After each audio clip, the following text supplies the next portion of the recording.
తెలుగు చలనచిత్ర పరిశ్రమలో ఒక 5 ఏళ్ల పాటు అన్ని రకాల పాత్రలను పోషించి అన్నిటిలోనూ ప్రేక్షకులను మెప్పించి కెరీర్ పరంగా శిఖరాగ్ర స్థాయికి చేరిన నటభూషణ శోభన్ బాబు సోగ్గాడ తర్వాత హిట్ టాక్ వచ్చి మళ్ళీ అందరి మెప్పు పొందిన చిత్రం మల్లెపువ్వు అనే చెప్పవచ్చు. అంతవరకు ఆల్రౌండర్గా అన్ని రకాల పాత్రలను చేస్తూ ప్రేక్షకులను మెప్పించిన హీమ్యాన్ మల్లెపువ్వు చిత్రం తర్వాత క్లాస్, లేడీస్ మెచ్చే చిత్రాలకే ఎక్కువగా పరిమితమయ్యారు. కాబట్టి మల్లెపువ్వు చిత్రం ఒక రకంగా నటభూషణ నట జీవితంలోనే ఒక టర్నింగ్ పాయింట్ అని చెప్పవచ్చు. మల్లెపువ్వు నటభూషణ నట జీవితంలోనే అత్యుత్తమ చిత్రంగా భావిస్తారు అత్యధిక మంది ఆయన అభిమానులు, అలాగే సినిమా ప్రేమికులు కూడా. గురుదత్ హిందీ క్లాసిక్ ప్యాస 1957 సినిమా ఆధారంగా మల్లెపువ్వు చిత్రం నిర్మించబోతున్నారని ప్రకటించగానే చాలామంది నిరుత్సాహపరిచారు నిర్మాతను. అది చాలా రిస్క్ సినిమా అని. అయినా తెలుగులో హీరోను సున్నిత హృదయమున్న కవిగా చూపిస్తే ఇంతవరకు ప్రేక్షకులు ఎప్పుడూ ఆదరించలేదని ఇలా చాలా రకాలుగా నిరుత్సాహపరిచినా సరే నిర్మాత చటర్జీ బలంగా నమ్మి ఈ చిత్ర నిర్మాణాన్ని ప్రారంభించాడు. ఆయన వ్యక్తిగత విషయాల వల్ల ఈ చిత్ర నిర్మాణం ఆలస్యమైంది. ఖర్చుకు వెనకాడకుండా కాశ్మీర్లో పాటల చిత్రీకరణ చేశారు.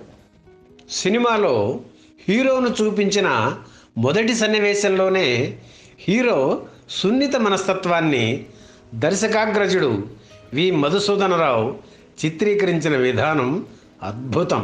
హీమ్యాన్ నుండి ఎలాంటి నటననైనా రాబట్టుకోగల సత్తా దర్శకులలో వి మధుసూదనరావు గారికి ఉన్నట్లు మరెవ్వరికీ లేదంటే అతిశయోక్తి కాదు.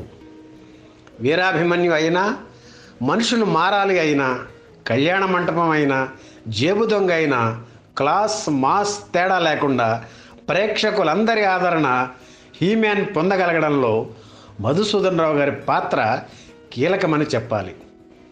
అలా వారిద్దరి కాంబినేషన్లో వచ్చిన మరో ఆణిముత్యం మల్లెపువ్వు.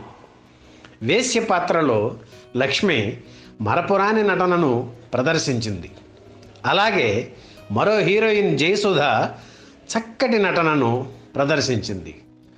మల్లెపువ్వు చిత్రంలోని హీమ్యాన్ ఉత్తమ నటనకు 1978 సంవత్సరానికి గాను వంశీ ఆర్ట్స్ థియేటర్స్ వారిచే ఉత్తమ నటుడు అవార్డు అందుకున్నాడు హీమ్యాన్. సంగీత దర్శకుడిగా చక్రవర్తి ఈ సినిమాలో తన విశ్వరూపం చూపించారు.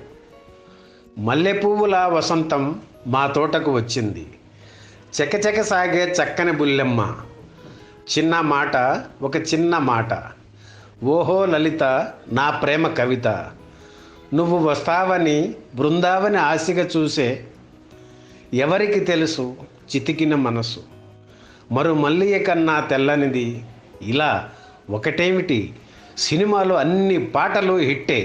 1978 జూలై 26న మల్లెపువ్వు చిత్రం విడుదలయ్యింది. ఆసక్తికరమైన విషయం ఏమిటంటే హైదరాబాద్లోని జమృద్ థియేటర్లో ప్యాస రిలీజ్ అయ్యింది. అదే థియేటర్లో మల్లెపువ్వు చిత్రాన్ని కూడా విడుదల చేశారు. హిందీ సినిమాలు మాత్రమే ఆడే ఆ థియేటర్లో ఒక తెలుగు చిత్రం విడుదల అయ్యి 50 రోజులు ఆడడం మల్లెపువ్వు విషయంలోనే జరిగింది. అలాగే ఆర్టీసీ క్రాస్ రోడ్స్లోని సుదర్శన్ 35mm థియేటర్లో ఉదయం ఆటలతో 77 రోజులు ప్రదర్శితమై అగ్ర హీరోల్లో రోజు 4 ఆటలతో 50 రోజులు ఆడిన తొలి చిత్రం ఇదే. అలాగే వైజాగ్ సంగీత థియేటర్లో 99 రోజులు ఈ చిత్రం ఆడింది. ఇదే థియేటర్లో అంతులేని కథ చిత్రం 50 రోజులకు 2,87,000 రూపాయలు వసూలు చేసింది.